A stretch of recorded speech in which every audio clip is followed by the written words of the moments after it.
This tutorial is going to be about making brushes with Photoshop. So if we jump into Photoshop, I've got this image that I've opened up. So it's an image of a couple of squashed down printed pill cases.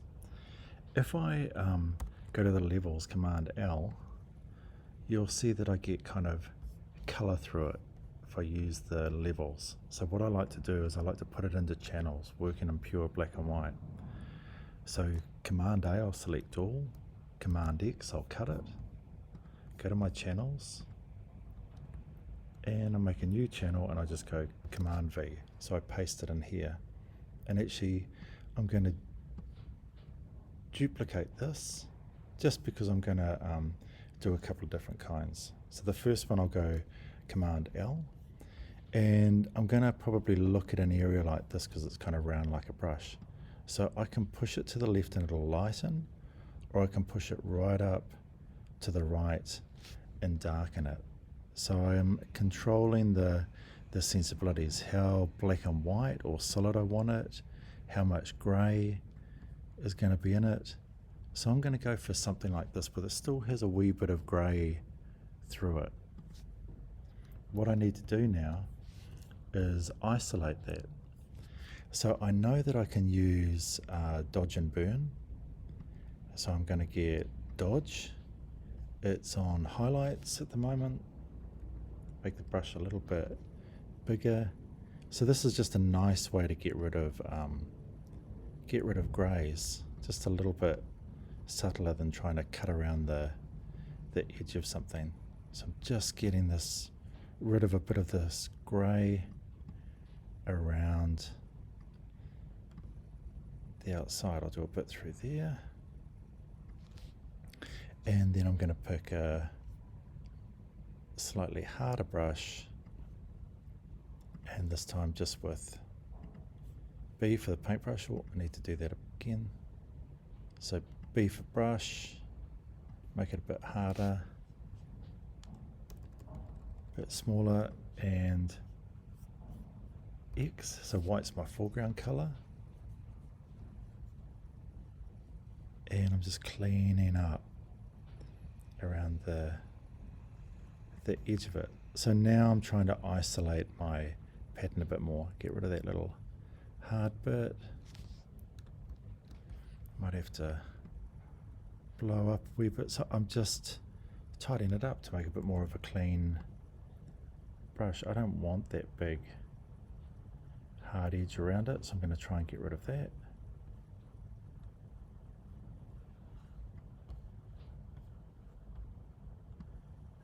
Take that hard edge off the bottom, just so I can go in with a harder brush if I want to get rid of some of these little bits. Use a soft brush for around the edge there. So I quite like the look of that.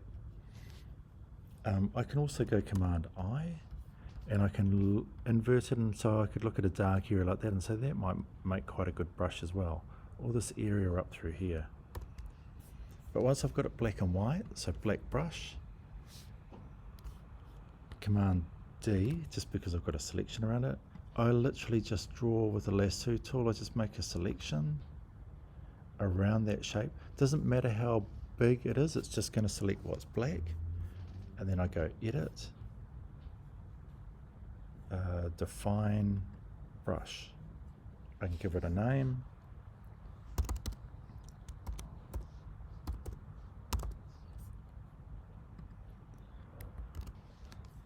So I've got that one.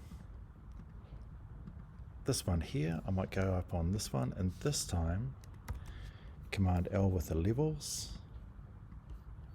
I'll push it the other way.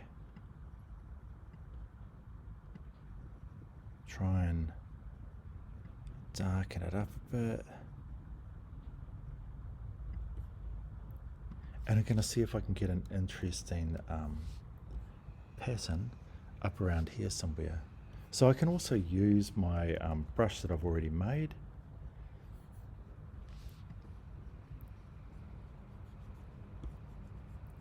Except there's a few things I need to configure on this to make it work well, and I'll get into that in a minute. So I'll just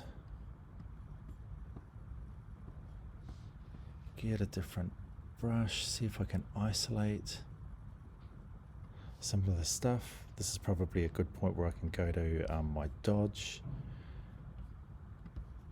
and see if I can kind of eat into this pattern a wee bit, so you can see it getting pretty coarse and hard around the bottom there. I'll leave a bit of grey through the middle, and the reason I'm doing this around here is it just now makes it easier to go B for brush, get a regular brush, and makes that selection a wee bit easier. So now when I come down here, there's no grey, so I can make a kind of more of a clean cut. Might take that little bit off there, get rid of some of these bits. I'm being a bit slack here. I could change the size of my brush, and I will a little bit just to make it a wee bit easier. Remember, if you already had brushes that were a shape, you could use them as well, which would make this process even better. So again, once I have something that's black and white, remember you can always Command I. See even some of these areas. If I took an area like that, Command I, really beautiful. But let's see what kind of pattern we get with this one. Select it, edit, define brush.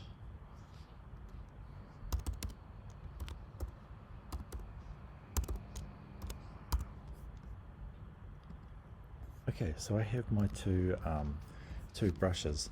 Now I have another image here. So I've got this image that I've already kind of made a selection, so you can see the mask there.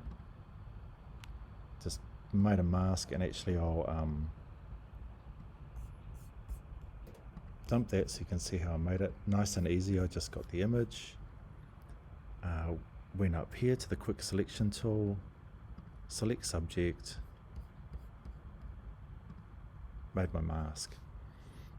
Now if I like that mask and I don't want to interfere with it, I can right click or control click, and I can go convert to a smart object.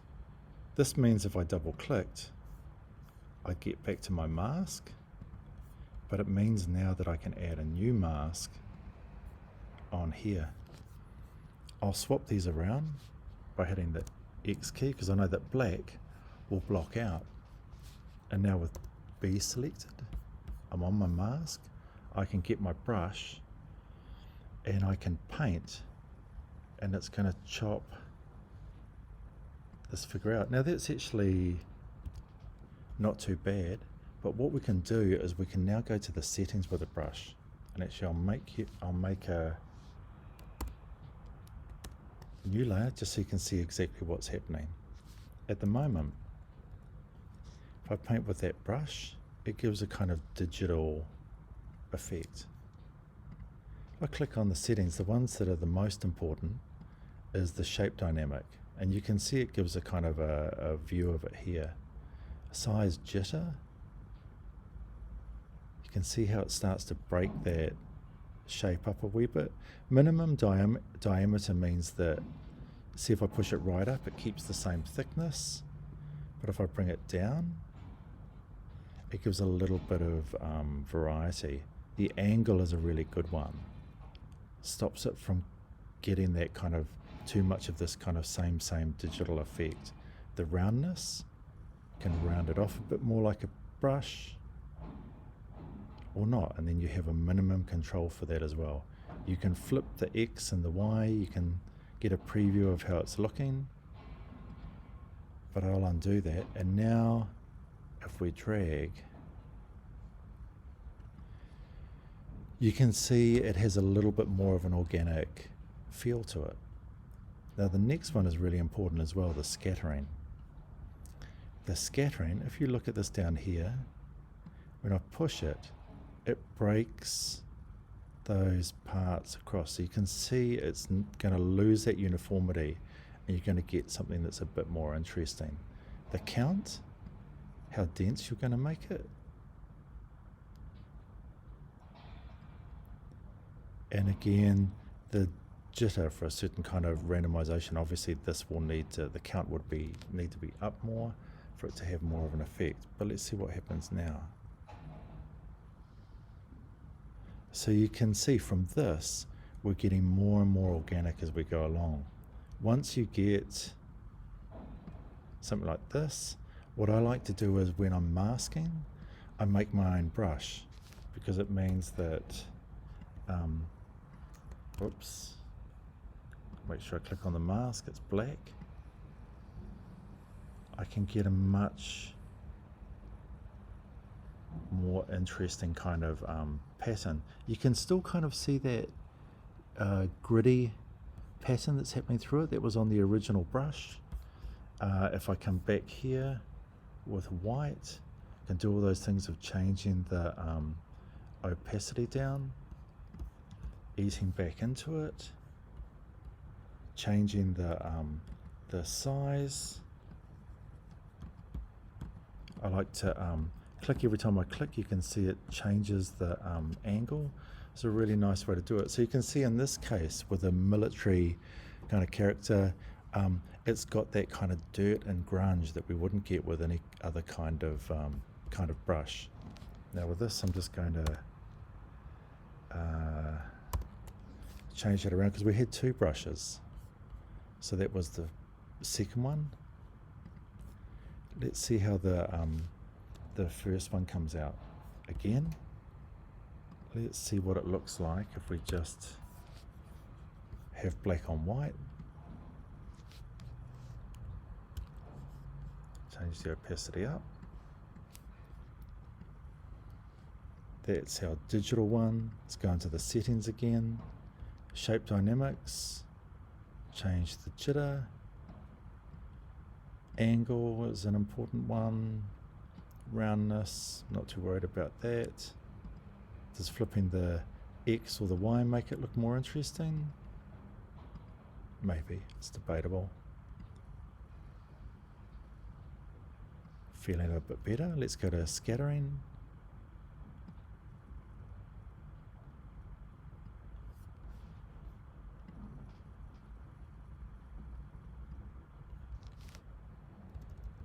And let's see what happens when we move the count up. See the thickness of the brush again.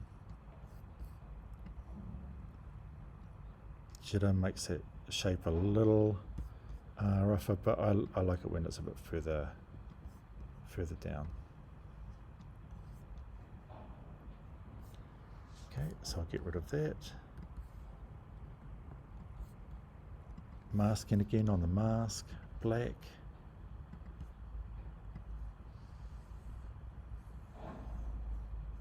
Okay, so different kind of effect. Bigger brush again.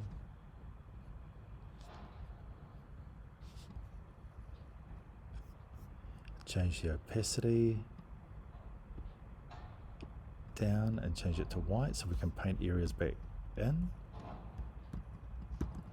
If I keep clicking here, you can see it looks like it's fading a bit. You know, so rough, but again with the brush, a slightly different effect.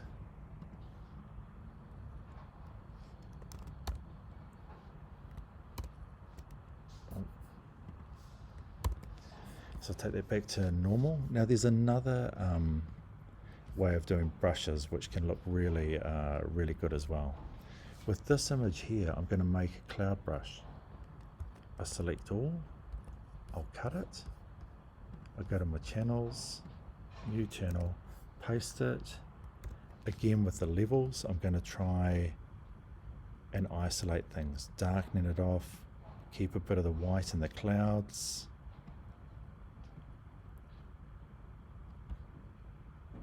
darken it off a bit more. I'm going to go for something like this. I'll just change to a more regular brush. Down a little bit. And so I can see here, this is a good example where I can go Command I, because this is what I'm after. But what I'm going to look at is this area here would make a really nice brush. So again, I'll take it back up to pure black. And I'm going to show you something slightly different. I'm going to show you something called the dual brush. This works really, really well with this kind of imagery.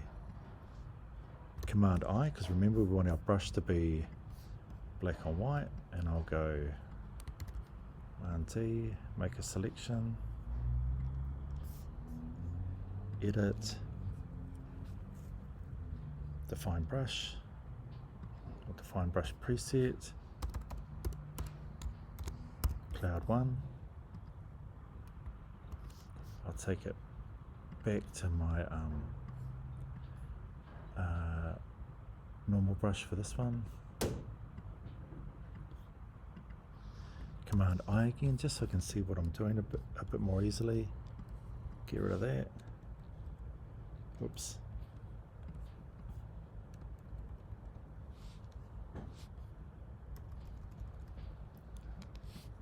So again, just painting it out.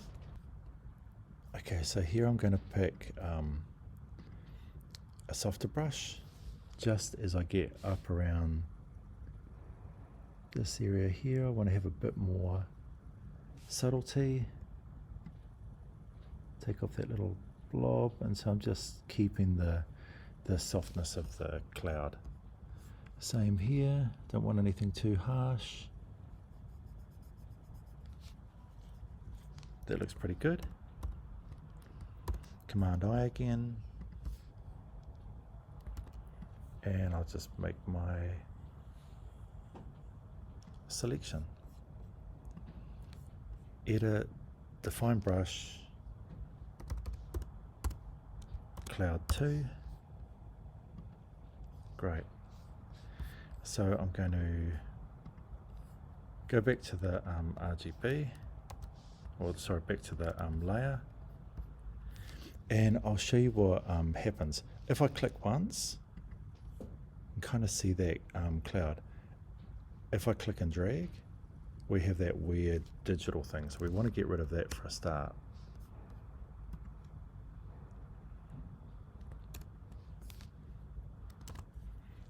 So into my settings, shape dynamics, size jitter, angle jitter is a good one. You can see it looks a bit weird through there. Roundness, but we'll go to our scattering.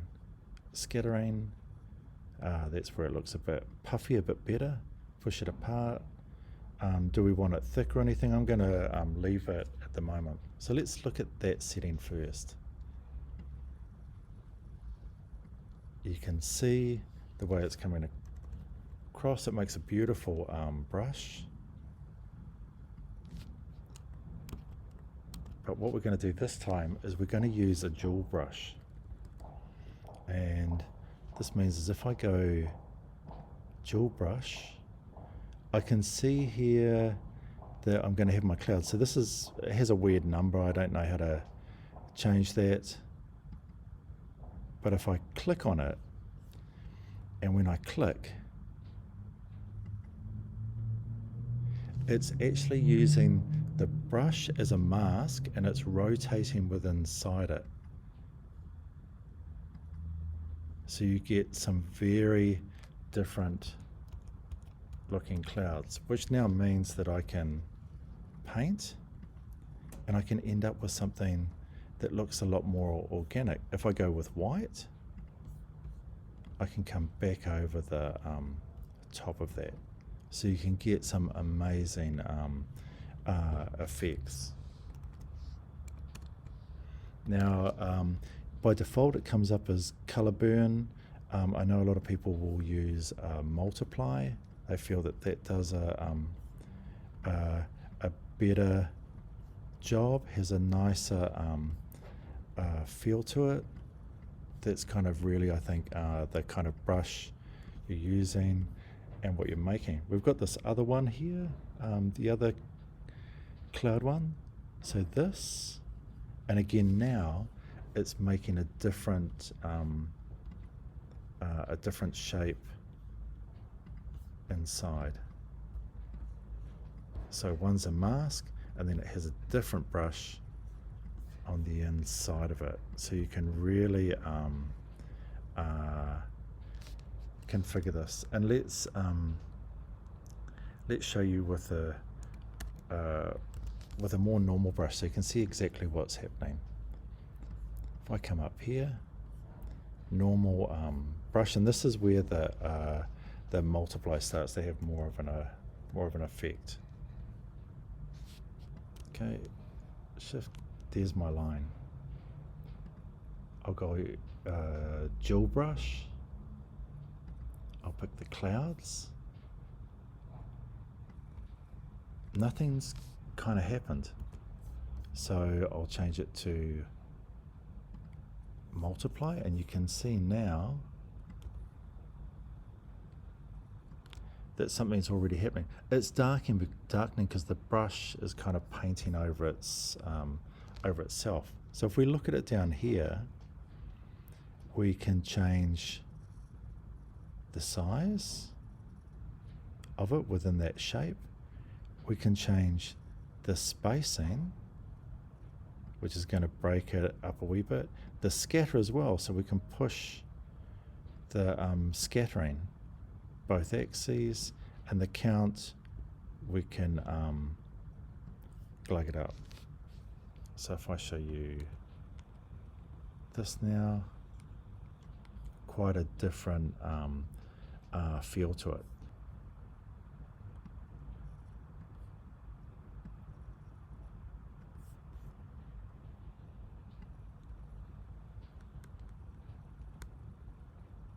Terrell Soldier, we still have these brushes in here. Let's have a look. So right down the bottom, I've got Cloud 1. I can use it as a mask. I'll do the dual brush thing. I'll get it here. On the mask, it's black. Oh, I need to go in here and change some of these dynamics a wee bit. Angle jitter, forgot to change these. Scattering, pushing it apart a wee bit.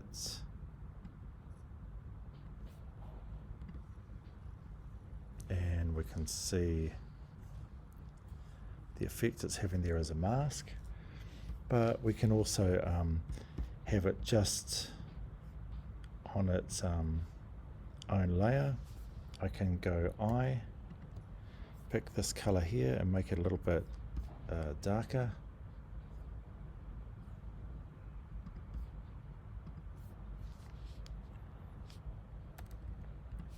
And we can essentially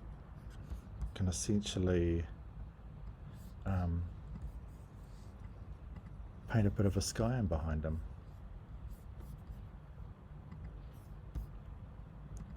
A bit lighter.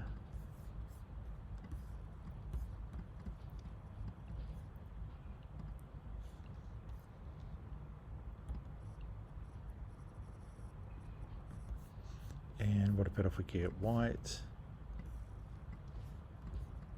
Bring those clouds back in a bit. Remember, I can probably add a mask onto there, and with black, the brush a bit smaller. Oops. Sorry, I thought I'd made a mask. I can eat back into that imagery. Remember, you can just click. You can also use the opacity to eat into some of these areas a little bit.